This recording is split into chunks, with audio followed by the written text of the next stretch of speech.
Bismillahirrahmanirrahim. Assalamu alaikum. Today we are going to talk about Ayub Khan's era in Pakistan during 1958 to 69. Ayub Khan was a ruler who brought development in Pakistan, and Pakistan's that 10 years era is known as the decade of development.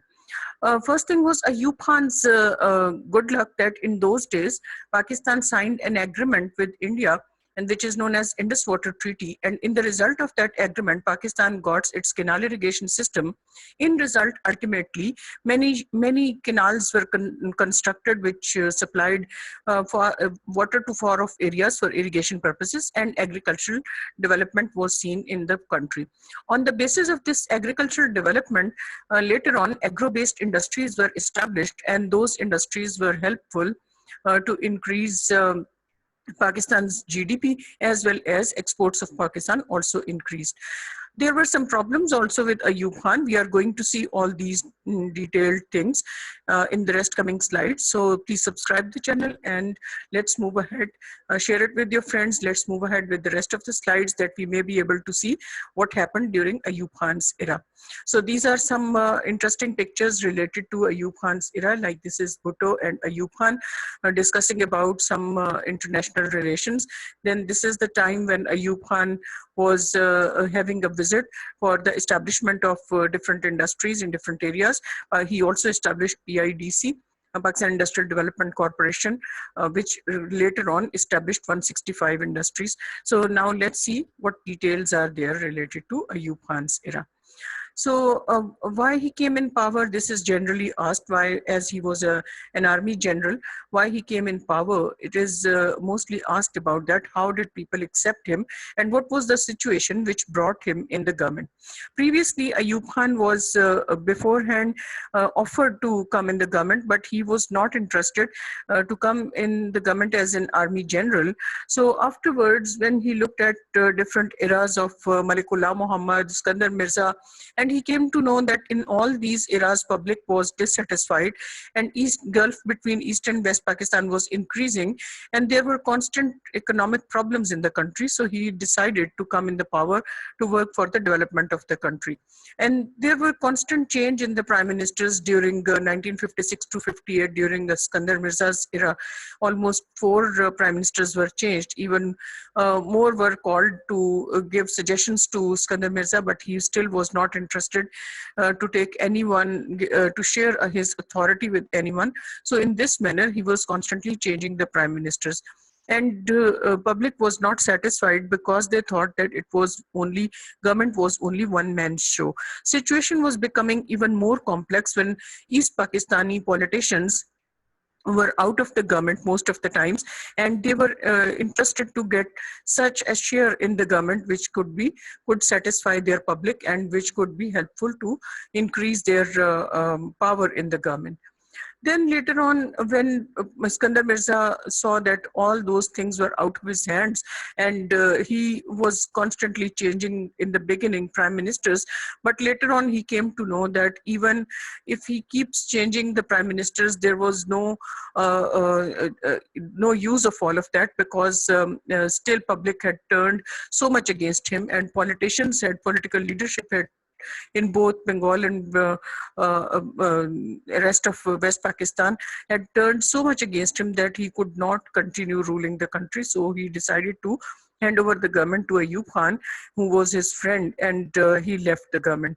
And it is also said that he left because of his ill health. So now when Ayub Khan came in the government, there were some major issues which were to be controlled in the whole of the country. That was black marketing and hoarding was a very common thing. Though there was food shortage, though there were problems that public had to depend upon the food which was coming in the form of aid from different countries. But along with that, many of the Pakistani stockholders, many of the Pakistani traders were black marketing and hoarding also. So there was the need to prevent this such activity from the country. And for this purpose, he took very firm steps. And those people who were profiteering in this manner, they were arrested, and there were fixed prices were announced for all the things in the whole country. And in this manner, those people who were selling those things, they were responsible to present their rate list on their shops. So in this manner, public got some relief related to this matter. Another major issue which was very common in those days, that those refugees who came from India, and many of them were living in small schools and living in small residences, sharing rooms with each other. They needed proper residences to live, and up to now, almost since 1947, these were almost 12, 13 years or even more than that, that they were living in sharing residences. So there was the need to provide them residence. So he started a massive new housing scheme, and developed a complete society in Karachi, where most of those people were adjusted, and those areas were provided with some facilities also, which made their lives better. Then he thought about working for the women rights, because in those days marriage was not registered, and even very girls in very less age were married. So it was important to set the minimum age for the marriages of the females, especially in the rural areas. And along with that, it was made compulsory that those who were marrying must register that marriage, and divorce and marriages were registered, which stopped many of such crimes which were not going to provide any rights to the women. So in this manner, women were a bit secured. Along with that, he started working for the women education also. Many girls' schools were and colleges were opened at that time, which provided development to this part of the society. Then Ayub Khan believed in that the people of Pakistan had not much experience of electing the right candidates for their political set of the government. That is why mostly such politicians were coming, and such rulers were coming who were not sincere to the public, and they were mostly working for their self-appraisal and their self-authority. So in this manner, he decided that he was going to give an experience to the people in the society, public of Pakistan, to elect their representatives in a proper manner. So he introduced a new system which was only during his time. It was later on dismissed, and it was not continued. But he introduced in 1959 the system of basic democracies. So according to this system of basic democracies, he introduced that public was going to, it was an indirect system of elections, and public were only going to vote to their representatives at a tehsil level. And then above that, there were total 80,000 constituencies at tehsil level in the whole country, in East and West Pakistan. And then from those 80,000 constituencies, then there were next levels which were going to work for the lawmaking of the country. For example, above tehsil, there was district level, and above district, there was division level, and above division level, there was provincial level. And at the top, national level for the making of the laws was working. So it was an indirect system, and it wanted to, at least public started taking part in the vote giving. And in this manner, public also started looking at that some lawmaking in the country could be possible, which would be by the public representatives. Though later on, it was much criticized, and it was said that these representatives were indirectly chosen, so they were not the true representation of the public in the society. That is why this system was not further continued. Afterwards, alongside this political system, there was an agricultural system in the country was developing, and as the provision of water because of canal irrigation system was possible to far off areas of the country, so many lands which were barren previously now started agricultural activity. And along with that, when this agricultural production increased, then Ayub Khan decided that he was going to modernize the system of agriculture. So he introduced many machinery, agricultural machinery in the fields and to the farmers. And those farmers who were having small farms, they declared that they were unable to afford machines on their farms. They were restricted to join their lands and join their farmlands with different farmers and make their company of or at least 12 acres each set. So in this manner, they were given loans by the government, and in that set of all those farmers who had joined their lands and now each farm was of 12 acres, they were given loans by the government for the machines of agriculture, and later on they were giving together jointly, they were giving the installments of that loan to the banks. Agri Development Bank was also established. And in this manner, when machinery was used, there was a revitalizing of the agricultural system, and immensely crop output was increased, and it is said that these were the record levels in those days, and it was a very successful plan. So in this manner, farmers were also happy and public was happy that at least food requirements at domestic level were fulfilled. But along with that, Pakistan started exporting raw material related to food items and agricultural items. So next plan for Ayub Khan was that he was deciding about that he was going to establish agro-based industries, that those raw materials which were from agriculture and Pakistan was exporting at lower rates. So Pakistan now wanted to export those raw materials in the form of finished goods. So for this purpose, before establishing the industries in the country, there was the need to set Pakistan's foundation for its ample supply of refined oil to run the machinery.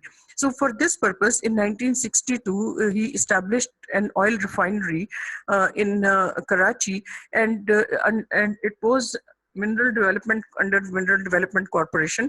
And Mineral Development Corporation was given some other targets also, that these targets were not only exploring minerals from the country, but also to convert Pakistan's crude oil into finished refined oil. And plus, Pakistan decided to take crude oil from different countries, for example, from Middle East countries, and in this manner refine that oil in Pakistan, in Pakistan's oil refineries. So in this manner, Pakistan would have to pay less for the crude oil, and along with that, it was going to get some extra materials also, for example, wax, for example, furnace oil, different kind of other byproducts also from that crude oil. So in this manner, many Pakistanis also started getting jobs in the oil refineries.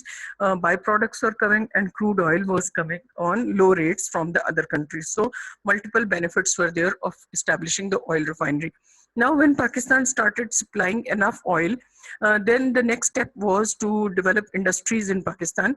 So for this purpose, Ayub Khan encouraged agro-based industries, and especially those people who were establishing agro-based industries. They were given loans from the government, they were given tax holidays, and special lands were allocated along with the agri-zones. For example, if in some area, for example, in the area near the areas of Faisalabad, if mostly cotton is grown, so along with those cotton belts, mostly textile industries were established. Wherever mostly rice was grown, so along with that, rice husking industries were encouraged to be established. So all those areas which were growing different products in large scales, now those areas were well set, along with the related industries also, to prepare the finished goods, which were not only to fulfill the domestic requirements, but also increased exports, and Pakistan started getting a lot of foreign exchange by that. For this purpose, Industrial Development Bank, PIDC, Pakistan Industrial Development Corporation, National Savings Scheme, National Investment Trust, and prize bond schemes were introduced, because Ayub Khan wanted people to develop the habit of saving money and then investing that money in different businesses. And in this manner, many people started taking interest, and these were very successful policies. And in result, Pakistan's gross national products were increased up to 7%. Along with that, this area, in reference to agriculture and industries, it is known as, internationally, this area is known as the decade of development. Whenever there is some question asked about Ayub Khan, it is mostly asked about why is this area called decade of development. So this was decade of development because general overall national growth rate increased up to 7%. Economy grew many times, almost 3 times faster than any other South Asian country. And Pakistan started increasing its wealth. And the problem was that there were 200 families which were collecting most of this wealth because policies were favoring mostly the large landowners and large industrialists. So in this manner, this thing later on created problems for Ayub Khan, because those people who were accumulating this wealth in their hands, those 200 families, later on started interfering in the government matters also, as they started taking part in the politics. In those days, as country was developing fast, so there was the need to establish a better capital. In Karachi, there were a lot of industries established. It had become a commercial zone, and many people were coming through seaports, and many industries were established. So raw material centers were there. It was not that clean. It was a more commercial city, and influx of labor was also there a lot because of the establishment of industries. So it could not be that appropriately set as a sophisticated capital.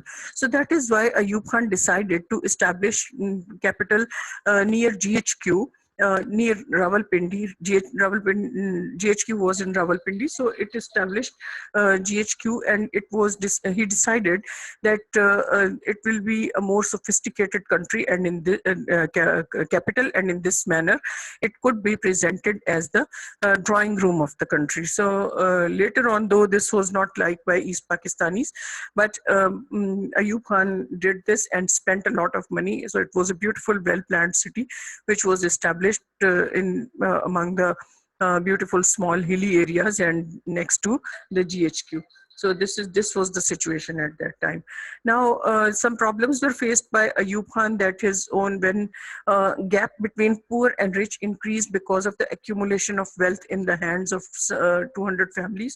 Many people turned against him, and they started demanding that public rights must be ensured, and Ayub Khan's policies were favoring only some of his friends who were either in those 200 rich families, landlords, large industrialists, or his own friends, which were in his circle. So in this manner, public was dissatisfied, and public started moves against Ayub Khan. There was no doubt that salaries of public workers were very low, and their working hours were almost 18 hours per day. So this dissatisfied the public, and they had no security at all.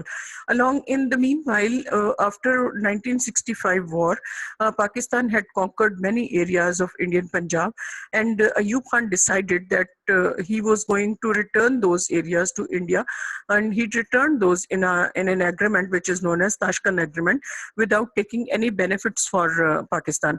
So in result, public and army and all officials were turned against Ayub Khan suddenly, and everyone started saying that how did he decide about such a big thing without consulting anyone.